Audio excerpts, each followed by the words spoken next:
পরিবেশের চ্যানেলের পক্ষ থেকে আপনাদের সবাইকে শুভেচ্ছা। আজকে আমরা যাচ্ছি রেমাকালেঙ্গা বন্যপ্রাণী অভয়ারণ্য সীমান্তে গেছা গ্রামটি নাম হলো কৃষ্ণচড়া খাড়িয়া আদিবাসী পল্লীতে। আমার সাথে আছে বাতিজা আরমান আর সাথে আছে বিনা বর্মা। চলুন আমরা শুরু করি আজকের এই অভিযান। দেখতে দেখতে আমরা গভীর পাহাড়ের মধ্যে প্রবেশ করেছি। রাস্তা দুর্গম, তবে এখানকার প্রাকৃতিক সৌন্দর্য সত্যিই মুগ্ধকর। বনকর্মী ও ফরেস্ট ভিলেজারদের সতর্কতার কারণে বনে এখনো আগুন লাগেনি, তাই শুষ্ক মৌসুমও চারপাশে শুধু সবুজ আর সবুজ। কিছু দূরে গিয়ে দেখি গ্রামের প্রবেশ মুখে পাতা স্তূপ।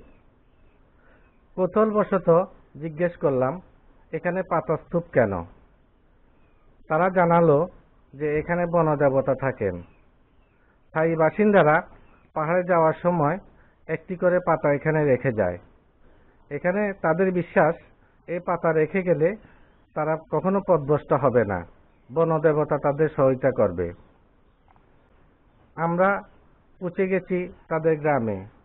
পাহাড় বেয়ে উপরে উঠলাম। বাড়িগুলি বেশ চিমচাম। আমরা এখন কথা বলবো লেহেন খাড়িয়া হেডম্যান ও গ্রাম প্রধান। তার কাছ থেকে আমরা জানবো। কেমন আছেন দাদা? ভালো। তো আপনার নামটা কি জানি? আমার নাম লেহেন খাড়িয়া। কি নাম? লেহেন খাড়িয়া। আচ্ছা, তো আপনারা আগে কি করতেন? আগে ওই তো বনে শিকার এসব করতাম। এখন মনে হয় কম হলো 20-30 বছর এখন একবার উন্ডুটলে শিকার বদ্ধ, বনে শিকার করতাম আমরা আগে। এখন উন্ডুটলে বদ্ধ, সে শিকার উগার আর করি না। শিকার করে না? না, আপনাদের ছেলেমেয়েরা কি শিকার জানেনি করতে? কি এখন শিকার একবারে মূলেই জানি না, তীর যেন কিভাবে এটাও জানে না। সে তো আস্তে আস্তে দিনকে দিন আমাদের ঐতিহ্য হারিয়ে গেছে নাকি? হ্যাঁ জি। এটা শিকার করে না কি জন্য? শিকার করে না, এখন বন বিভাগে বাধা দিছে। আর বন বিভাগ এখন উগ্র এটার মধ্যে চাপ বেশি দিছে, এই জন্য আমরা একবারে ছাড়া। তাহলে শিকারের যন্ত্রপাতিও নেই? নাই। তাই তো দিনকে দিন পোলাপানে সব ভুলিয়ে গেছে। একবার ভুলিয়ে গেছে সব। আচ্ছা, তো আপনারা এই সব মিলে এই গ্রামে কতজন লোক আছেন? আমাদের এই গ্রামে কম হলো 80 পরিবার হবে। আচ্ছা, তো আমরা কতদিন থেকে এই গ্রামে বসবাস করি? বাবা, এটা তো আমার পূর্ব হোক থাকি। এটা আমার দাদা দাদি বাবা বাবা শেষ হয়ে এখন আমাদের বয়স শেষ। আচ্ছা, তো আপনাদের গ্রামে এই যে 80টি পরিবার আছে, কিন্তু এর মাঝে কি কোনো স্কুল আছে নি আপনাদের? স্কুল আছে, এদিকে আমাদের একটু নিজস্ব করছি আমরা। আর কিছু সাহায্য সবন্দা আছে, সোয়াগ আছে, আর ওই আরেকজনের নামটা কি, জহির সে নিয়ে একটা আমরা স্কুল করছি। এদের সহায়তা স্কুলটা বানাইছে। আচ্ছা, মাস্টার কয়জন এবং বেতন কিভাবে দেন আপনারা? মাস্টার একজনে, এটাও বাইরেরই একজন মাস্টার একটা। আমাদের নিজস্ব 100, 200, 50 আমরা 5,000 টাকা তার বেতন দিই। আর যদি না পারি তারপর জহির এর থেকে সবন্দা এর থেকে কিছু 200 টাকা আইন আমরা সুবিধা করে দাঁড়াও। আচ্ছা, তো আপনাদের এখানে কোনো ডাক্তার আসেনি? কোনো ডাক্তার আমাদের এখানে কোনো ডাক্তার তো নাই। ডাক্তার চলে কালঙ্গা যাওয়া যায়, লাগে কিনে যাই। আনা তখন থেকে আমার কোনো ডাক্তার, রাস্তাঘাটও নাই, ডাক্তারও সেব নেই, হাঁটতে যাওয়া লাগে। রুগী ফুড়ি গেলে গিয়ে শিক্ষা বার করে নিয়ে আমরা রাস্তা নেই, কান্দে ডুইয়া। আচ্ছা, আমরা এখন কথা বলবো মানিক খাড়িয়ার সাথে।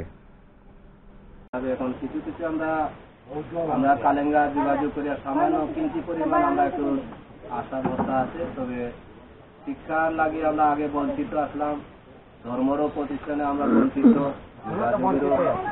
যোগাযোগের ব্যবস্থা একটু আমরা খুবই কম। আমরা স্বাস্থ্য কেন্দ্র সেবার এটাও আমরা একবারে বঞ্চিত।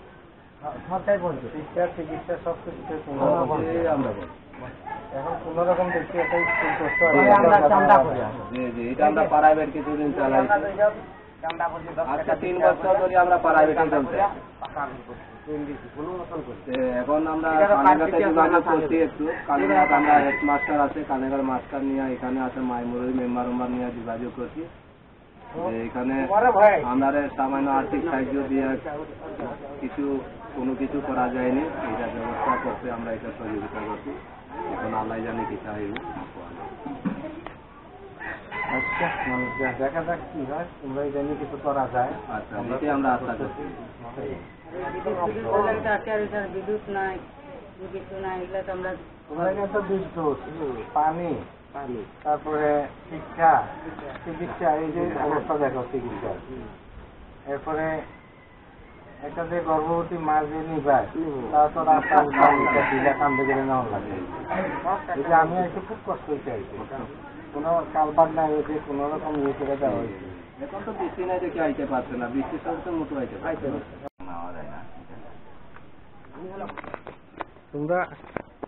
তোমরা কি এইভাবে জিনিসপত্র বহন করো না এই কান্দে করিয়া? কি করবো, রাস্তাঘাট নেই।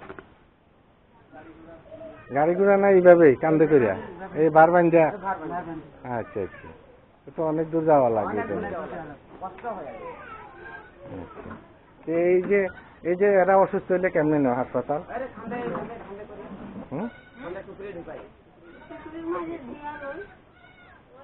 পুত্রী মাঝে দিয়ে তোমার লিয়ে যায়।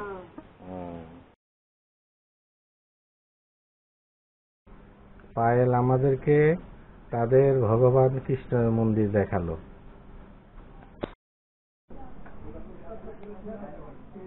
পাহাড়ি মেয়ে পায়েল, তার ইচ্ছা সে লেখাপড়া করবে, কিন্তু স্কুল না থাকার কারণে সে লেখাপড়া করতে পারতেছে না। সে তার মায়ের সঙ্গে গৃহস্থলী কাজ করে। আমাদের এই অভিযান আমরা প্রত্যক্ষ করলাম এক অনন্য জীবনধারা। প্রকৃতির কোলে প্রতিকূলতার মাঝেও তারা টিকে আছে, লড়ে যাচ্ছে জীবন সংগ্রামে। পরিবেশের আলো চ্যানেলের পক্ষ থেকে আমরা চেষ্টা করব তাদের এই সংগ্রামের কথা আরও মানুষের কাছে পৌঁছে দিতে। ধন্যবাদ।